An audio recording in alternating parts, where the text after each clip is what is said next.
O Brasil teve papel fundamental na criação de Israel e entender esse processo pode te ajudar a entender o que está acontecendo hoje. Os judeus sempre foram perseguidos após a expulsão de Jerusalém nos tempos bíblicos, seja por questões religiosas, como por exemplo no próprio Brasil colônia, chamada perseguição aos cristãos novos, ou por perseguição racial a partir do século XVIII, chegando ao seu auge no Holocausto. E eles não tinham um país para chamar de seu, então todo judeu era um judeu alemão, um judeu americano, um judeu brasileiro, ele sempre estava em alguma outra nação. Com isso começou a surgir um movimento chamado de movimento sionista, que tinha como principal objetivo fundar o Estado de Israel. E já no século XVI, é possível identificar o primeiro plano para a criação desse Estado na região da Palestina. Ideia orquestrada por um homem chamado Joseph Nassi, que é um ponto muito importante, porque a Palestina ela não é só um país. Palestina é o nome da região, que está tanto atualmente Israel quanto o Estado da Palestina. É uma região muito conflituosa, de maioria árabe, que foi dominado por diferentes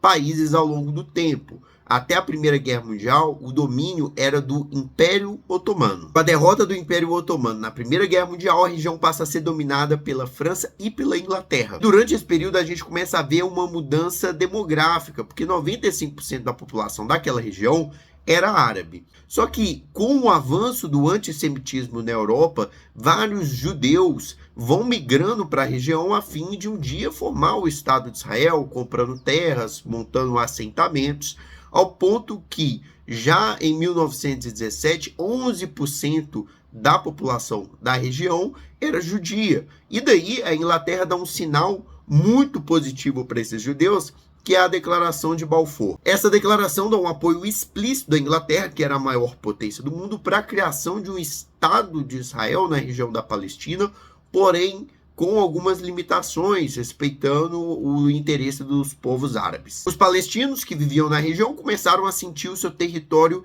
invadido, só que o domínio inglês conseguia manter uma certa ordem militar, coisa que mudou muito com a Segunda Guerra Mundial. A Segunda Guerra Mundial marcou o auge do antissemitismo com a política do Holocausto. Os judeus que conseguiram fugir da Alemanha foram para onde atualmente é o Estado de Israel, e começamos a ver uma migração muito alta dessa população para a região. Para você ter uma noção, logo que termina a Segunda Guerra Mundial, a quantidade de judeus já se torna equivalente a 50% da quantidade de árabes. O que para os palestinos e para os países árabes vizinhos foi a gota d'água, porque ali era um sinal de que o território deles estava se perdendo, estava passando a ser uma propriedade do que ia se formar, do que seria o Estado de Israel. Eles reagiram e diversas tensões começaram a acontecer, diversas disputas, lutas e conflitos bastante violentos. A ONU, que era a organização recém-criada para impedir que uma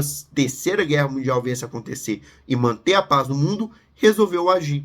E a principal parte da ONU que agia nessa situação era o Conselho de Segurança, que tinha como presidente rotativo naquele momento o Brasil. Na época, o Brasil era governado por Eurico Gaspar Dutra, e coincidentemente, hoje que a gente está presenciando esse conflito, o Brasil também está como presidente do Conselho de Segurança. A representação do Brasil na ONU era feita por Oswaldo Aranha, político do primeiro escalão do getulismo, do varguismo, muito conhecido e respeitado no Brasil, e que também foi convidado para o governo Dutra, representou o Brasil e tinha uma linha de pensamento geopolítico muito alinhada com os americanos. A partir daí, duas assembleias caíram em sua chefia, que é a Sessão Extraordinária da Assembleia Geral e o Comitê Especial sobre a Palestina. Nessas assembleias existiam duas principais discussões. A primeira era sobre o status internacional de Jerusalém. Jerusalém é uma cidade muito importante para as maiores religiões do mundo, o cristianismo, o judaísmo e o islamismo. Então ela tem vários locais sagrados para todas as religiões. E a ONU entendeu que todo mundo tinha que ter o direito de ter acesso.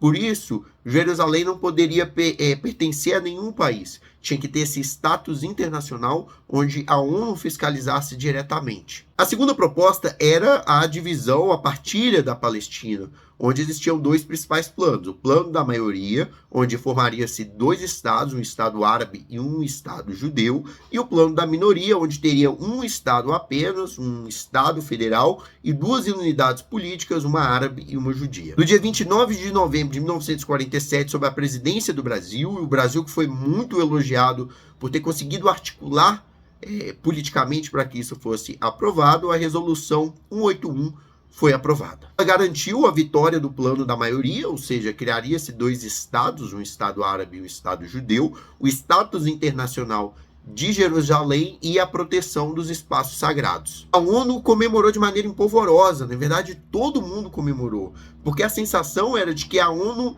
conseguiu alcançar o propósito pelo qual ela foi criada e tinha conseguido paz para a região. Os únicos 2 grupos que não ficaram tão felizes com a decisão foi Israel e a Palestina. Porém, Israel, mesmo não tão satisfeito, aceitou a decisão. Já os árabes se mostraram extremamente insatisfeitos e entenderam como uma política imposta. Tanto que, no ano seguinte da decisão da partilha da Palestina, que foi em 1947, dia 14 de maio de 1948, nós temos a fundação, a criação do Estado de Israel. E aí mora o grande problema. Por quê? Isso aconteceu 8 horas antes da Inglaterra se retirar da Palestina, parar de comandar a Palestina. Os países árabes vizinhos fizeram uma invasão à Palestina e começou uma guerra. E foi um conflito muito violento, várias pessoas morreram, mas no final Israel ganhou, conseguiu consolidar a formação do seu país e aumentou em 37% o território que foi cedido a eles pela ONU. Ou seja, logo após a formação do Estado de Israel, tudo aquilo que foi feito e orquestrado pela ONU foi totalmente desrespeitado. Primeiro, porque os árabes invadiram um território que a ONU tinha delimitado como território de Israel. E segundo, porque Israel, após vencer o conflito, ampliou o seu território, tendo mais lugares do que aquilo que tinha sido dividido para a ONU. Todo o processo de paz feito pela ONU foi por água abaixo. Jerusalém, que era para não ter nenhum tipo de controle, só o status internacional, passou a ter Jerusalém nova, controlada por Israel, e a Jerusalém velha, controlada pelos árabes. Isso só foi o início de um século XX extremamente violento na região da Palestina. Grandes guerras, como a Guerra dos 6 Dias, a Guerra do Yom Kippur, vieram a acontecer e se alastram até os dias de hoje. Mas um ponto que nós não podemos esquecer é o momento histórico onde esses conflitos acontecem, que é a Guerra Fria, onde o mundo está na disputa entre União Soviética e Estados Unidos, que nesse momento da formação de Israel acabam votando juntos, então os dois votam favorável à partilha da Palestina, a criação de dois estados. Porém, com o avanço da Guerra Fria e com o avanço do conflito na Palestina, a posição dos Estados Unidos e a posição da União Soviética vão ser extremamente relevantes para poder entender o conflito. E é esse assunto que eu vou trazer no próximo vídeo. Então, se você gosta de história, considere me seguir e deixe nos seus comentários o que você acha dessa tensão entre Israel e Palestina, o que você acha que vai dar. Eu ainda vou trazer uma sequência de vídeos sobre isso que vão ficar, consequentemente, mais longos, porque é um assunto mais denso. Gosta de história? Considere me seguir. Tchau, tchau.